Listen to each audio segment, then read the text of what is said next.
IBC 24 के प्रमुख कार्यक्रम चुनावी चौपाल को लेकर आज हम पहुंचे हैं सागर जिले की बंडा विधानसभा क्षेत्र में। हम जानेंगे बंडा विधानसभा के रहवासियों से यहाँ इस बार 2023 के चुनाव में क्या है इनका मूड और किन मुद्दों पर ये वोट करने वाले हैं।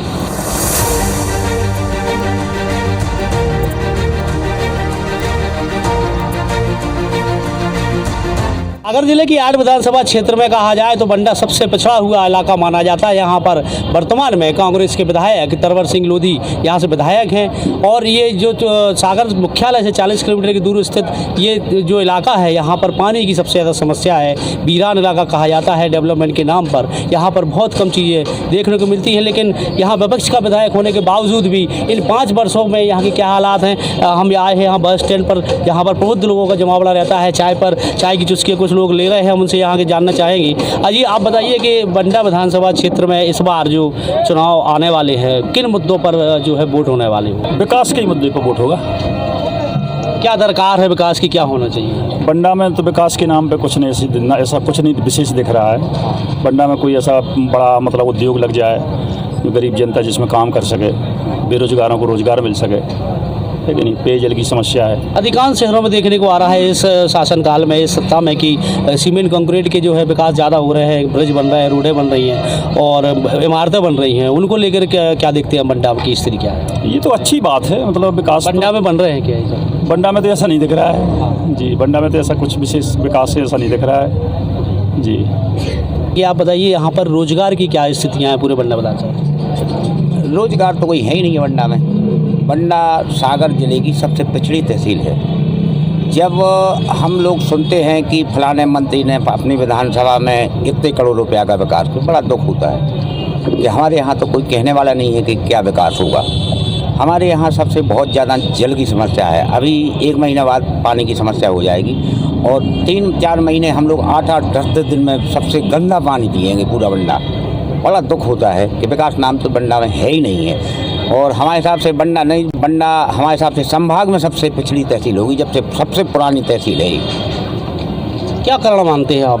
पिछले 15 सालों से बीजेपी सरकार है, लेकिन इसी पंचवर्षीय को यदि देखा जाए तो कांग्रेस का विधायक आपके यहाँ से, लेकिन पिछले 10 सालों में और सांसद भी यहाँ से रहे शिवराज जी। और इसके पहले जो है भारतीय जनता पार्टी के शासन था और विधायक थे। हाँ, ये बात सही है कि भारतीय जनता पार्टी का था। हमारे यहाँ राठौर साहब ने कुछ विकास करवाया है, इसमें कोई दो मत नहीं। उन्होंने जैसे नल जल योजना यहाँ जो गांव है वो राठौर साहब ले आए थे। और हमारे यहाँ जैसे शिक्षा के क्षेत्र में जिले में सबसे ज़्यादा स्कूल अगर करवाए तो हरवंश राठौर ने।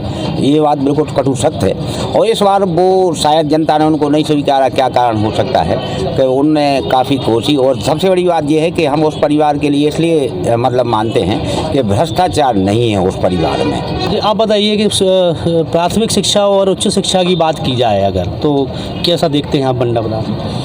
ये तो बहुत बड़ी चीज़ है। उच्च शिक्षा है जी। जन्म छोटी छोटी चीज़ों के लिए तो परेशान हैं हम लोग। पानी की समस्या 15-15 दिन में नल मिल रहा है। स्वास्थ्य की सोच लीजिए आप। इन मूलभूत चीज़ों पे तो सुधार हो जाए। बड़े बड़े मुद्दों पे बात कर। शिक्षा भी तो उतनी ही जरूरी है। शिक्षा को क्या, प्राथमिक शिक्षा के मामले में क्या बंडा में हर चीज़ में शून्य। बंडा का मतदाता ऐसा है, ये क्रिकेट के मैच का जैसा दर्शक होता है, उम्मीद करता है कि बल्लेबाज आउट होगा, अब अगला आएगा ये अच्छा खेलेगा, लेकिन वो भी कुछ नहीं कर रहा है। 0 पे आउट हो रहा है, फिर उम्मीद लगती है अभी आउट होगा, अभी रन बनाएगा। इसी तरीके से हम लोग जो पीला परमिट होता है ना, पीला परमिट, वो पीला परमिट की तहसील है। हम लोग को शर्म आती है खुरई और रैली के लोगों से आंख मिलाने में। जब वो अपनी उपलब्धियां गिना दे तो हम लोग को शर्म आती है, कहते हुए कि हम बंडा के मतदाता हैं। ठगाए जा रहे हैं हम लोग। क्या मतदाता क्या उम्मीद रखे, कुछ उम्मीद नहीं रख रहा है। और स्वास्थ्य को लेकर क्या आप व्यवस्था है बंडा में। तो नहीं, स्वास्थ्य की भी वही स्थिति है जो शिक्षा की है। कुछ है ही नहीं ऐसा। जब भी पहुंचो हॉस्पिटल डॉक्टर है ही नहीं, और आते हैं तो हेड ऑफिस किसी का यहाँ होता नहीं है। मतलब स्वास्थ्य तो और शिक्षा से भी बदतर स्थिति है स्वास्थ्य की। यहाँ कुछ होता ही नहीं है। प्रतिनिधि के नाम पे वहाँ जाते हैं, तत्काल में जो होता है मुद्दा उठा देते हैं, उसके बाद ख़त्म हो जाता है, कुछ नहीं होता। प्रोग्रेस के नाम पे कुछ होता ही नहीं है। हमारे साथ कुछ युवा हैं, हम उनसे जानना चाहेंगे। आप बताइए कि इस बंडा विधानसभा का जो क्षेत्रफल है बहुत विस्तृत है, फैला हुआ है, उससे विकास पर कितना असर पड़ रहा है। वरना विकास पर अभी फिलहाल तो विपक्ष में है विधायक, तो असर तो पूरा पड़ रहा है, क्योंकि विधायक यदि कोई विकास कार्य में आगे आते हैं तो सरकार भाजपा की है तो कई राजनीतियाँ खिल जाती हैं कि विकास नहीं हो पा रहा है। आपका क्या कहना है? विकास को लेकर आने जनता तो आशाएं लगाए है, मगर जनप्रतिनिधि अपने कर्तव्यों का तरीके से पालन नहीं कर रहा और विकास नहीं हो पा रहा। क्षेत्रफल से कोई अंतर नहीं पड़ता, काम करें तो विकास हो सकता। आप बताइए यहाँ पर जो है सरकारी योजनाओं के क्या हालात हैं? सरकारी योजनाएं यहाँ बदतर हैं। यहाँ के अधिकारी हों वो जनता को उतना महत्व नहीं देते हैं। नेताओं की बात बड़ी प्राथमिकता से सुनी जाती है। जनता का कोई गरीब व्यक्ति, कोई असहाय व्यक्ति उम्मीद के साथ अधिकारियों से मिलता है तो उनको वह न्याय नहीं मिल पाता जो मिलना चाहिए। एक आम आदमी की अपेक्षा होती है कि अधिकारी उसकी बात को सुने, लेकिन उसकी सुनवाई नहीं होती है। और बंडा में जहाँ तक विकास की बात है तो बंडा को मैं पिछले मतलब कई सालों से मैंने देखा है कि यहाँ पर पक्ष और विपक्ष दोनों प्रकार के प्रतिनिधि चुने गए, लेकिन वो अपने तक ही विकास के तक सीमित रहे हैं। बंडा तहसील के विकास के लिए नगण्य काम हुआ है, वो जिसको कोई उपलब्धि नहीं कह सकते हैं। किसान हैं तो आप बताइए कि किसानी के क्या हालात हैं बंडा में? बंडा में किसानी के सब बढ़िया है। पानी की क्या स्थितियाँ रहती हैं? पानी की थोड़ी कमी है। हाँ, पानी की कमी है। तो सिंचाई परियोजनाएं हैं कुछ जो नहर के माध्यम से पानी मिलता हो या नलकूप के माध्यम से? नहर से अभी नहीं मिलता है। हाँ, अब नहर हो रही है उल्लन से। हाँ, वहाँ से पाइप माने डर गए पाइप। जैसे खुरई और दूसरी बीना तरफ की ज़मीनों की हालात है, जैसे उनकी उपजाऊ कैपेसिटी है, बंडा की ज़मीन और खुरई की ज़मीन में जो उपजाऊपन है उसमें अंतर है। यहाँ की पथरीली ज़मीन, यहाँ की वहाँ की ठीक है, यहाँ की तना पानी यहाँ कमी है। पानी की ज़्यादा मांगती है। पानी है, पानी चाहने और पानी ज़मीन में है नहीं, पानी नहीं है। तो यहाँ कोई बड़ी सिंचाई योजना नहीं है? बड़ी सोचाई नहीं है। ज़रूरत है उस चीज़ की। हाँ ज़रूरत है। तो अभी कैसे पूर्ति करते हैं पानी की? अब कुआ है सो कुआ कम चलते हैं। हाँ, अब बोर करवाओ, बोर में पानी निकलता है, नहीं निकलता है। बहुत गहरा पानी है। कितने फुट पे होगा कम से कम?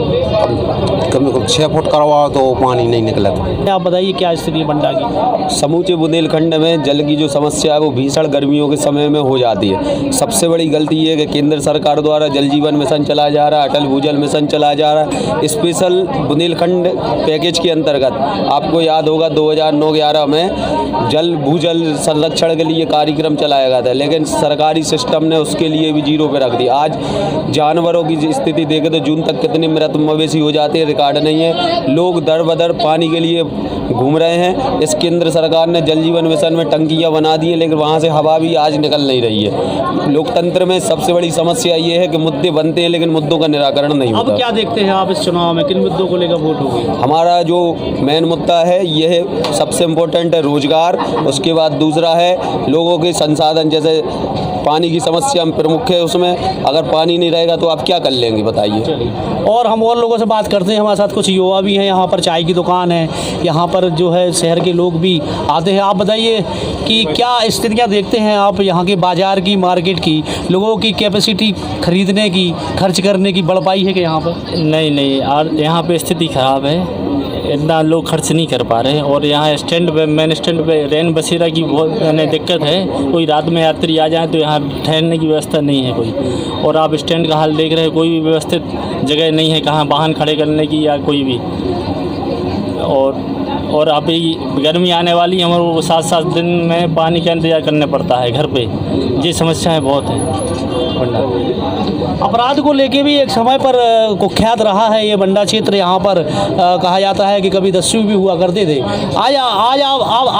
आज की डेट में अभी एक समय पर जो है बंडा को अपराध के मामले भी कहा जाता था। अब क्या स्थितियाँ हैं? देखिए, ऐसा जो आप बता रहे हैं ऐसा कुछ नहीं था, और अगर था भी थोड़ा बहुत तो प्रशासन की मदद से कुख्यात अपराधी यहाँ पर ख़त्म कर दिए गए हैं और एक शांतिप्रिय वातावरण है हमारे बंडा का। हाँ, कुछ चीज़ें और हैं जो आतंकवाद से भी बढ़कर रही हैं, जैसे जातिवाद है, क्षेत्रवाद है। ये बहुत बड़ी समस्या है हमारे यहाँ। हमारे बंडा विधानसभा में ये चीज़ है कि छोटी छोटी बात पर जातिगत टिप्पणियाँ होती हैं, जातिगत दंगे होते हैं, तो ये प्रॉब्लम है हमारे बंडा में। पर ये प्रॉब्लम नहीं है कि यहाँ पर अपराधी कोई नहीं है भाई, आपको बताएं अपराधी यहाँ पर कोई नहीं है।